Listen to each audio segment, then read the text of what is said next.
নমস্কার বন্ধুরা, সোমাদির রান্নাঘরে সবাইকে স্বাগত। আশা করছি আপনারা সবাই খুব ভালো আছেন। আজ আমি শেয়ার করতে চলেছি বহু স্মৃতি বিজড়িত একটি রেসিপি, টোপা কুলের আচার। এই আচার কিভাবে অনেক দিন ভালো থাকবে, সহজে নষ্ট হবে না, তার জন্য কিছু টিপস এই ভিডিওতে আমি শেয়ার করেছি। কুলের আচারের রেসিপির ভিডিও দেখতে দেখতে আপনাদের অনেকেরই শৈশবের কিছু মিষ্টি স্মৃতি মনে পড়ে যাবে। তার জন্য সম্পূর্ণ ভিডিওটি দেখতে হবে আর বন্ধুদের কাছে প্রচুর প্রচুর শেয়ার করতে হবে, যাতে আমার ভিডিওটি সবার কাছে পৌঁছে যায়। আর নতুন বন্ধুদের কাছে অনুরোধ, আমার চ্যানেলটিকে সাবস্ক্রাইব করার জন্য। চলুন দেখে নেওয়া যাক রেসিপিটি। টোপা কুলের আচার বানানোর জন্য এখানে আমি 1 কিলোগ্রাম টোপা কুল নিয়েছি।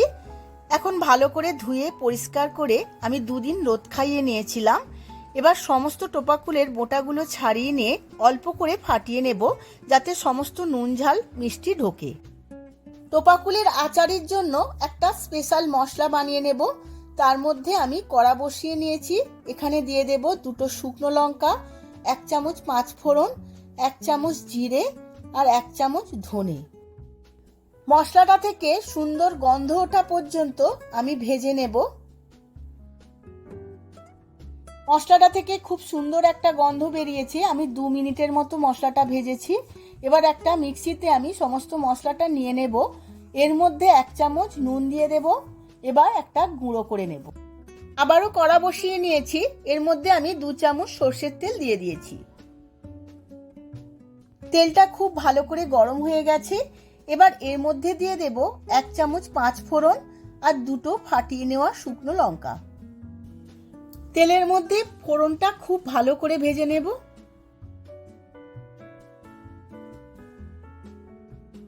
ফোড়নটা খুব ভালো করে ভাজা হয়ে গেছে। এবার কুলগুলো দিয়ে দেব।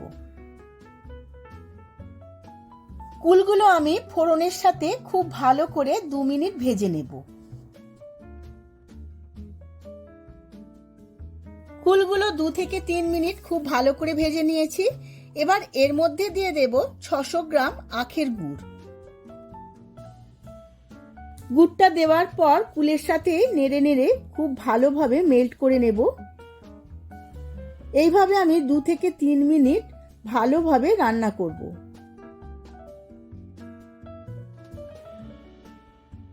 এবার এর মধ্যে দিয়ে দেব আমি 50 গ্রাম তেঁতুলের কাঠ। যেহেতু টোপা কুলে অনেক সময় মিষ্টি ভাব থাকে, তাই আচারটা টক টক ঝাল ঝাল মিষ্টি মিষ্টি করার জন্য আমি এই তেঁতুলের কাঠটা দিয়ে দিলাম। তেঁতুলের কাঠটা দিয়েও আমি 1 থেকে 1.5 মিনিট খুব ভালোভাবে রান্না করব। এই সময় অল্প একটু জল দেব, কেন কুল থেকে অনেকটাই জল বেরিয়েছে গুড়টা দেওয়ার পর। এই সময় গ্যাসের ফ্লেমটা আমি লোতে রাখবো, একটু সেদ্ধ করে নেব। এর মধ্যে দিয়ে দেব 1 চামচ বিট লবণ। এবার ভালো করে বিট লবণটা সমস্ত কুলের আচারের মধ্যে মিশিয়ে নেব। এই রকম কুলের আচার দেখলে আমাদের অনেকেরই শৈশবের কিছু কথা মনে পড়ে যায়। স্কুলের সামনে এই রকম কুলের আচার অনেকেই খেয়েছেন। কুলটা বেশ ভালো সেদ্ধ হয়ে গেছে, ফুলে ফুলে উঠেছে। এবার আমি দিয়ে দেব আগে থাকতে বানানো গুঁড়ো মশলা। গুঁড়ো মশলাটা দিয়ে খুব ভালোভাবে মিশিয়ে নেব। গুঁড়ো মশলাটা খুব ভালোভাবে মিশিয়ে নিয়েছি। এইভাবে 1 থেকে 1.5 মিনিট আবারও ফুটিয়ে নেব। তাহলেই আমার রেডি হয়ে যাবে কুলের আচার। আমি গ্যাসের ফ্লেমটা অফ করে দিয়ে কিছুক্ষণ পরে সার্ভ করে নেব। আমি সার্ভ করে নিয়েছি টোপা কুলের আচার। দারুণ দেখতে লাগছে, খেতে তো খুবই ভালো হয়। আমি অল্প একটু বিট লবণ আর মশলা ছড়িয়ে দেব।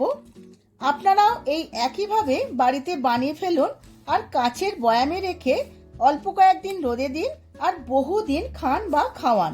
ভিডিওটা যদি ভালো লেগে থাকে প্রচুর প্রচুর লাইক ও শেয়ার করবেন, যাতে আমার রান্নার ভিডিও সবার আগে সবার কাছে পৌঁছে যায়। আজ তাহলে আসি, আবার দেখা হবে পরবর্তী ভিডিওতে নতুন কোনো রেসিপি নিয়ে। ধন্যবাদ।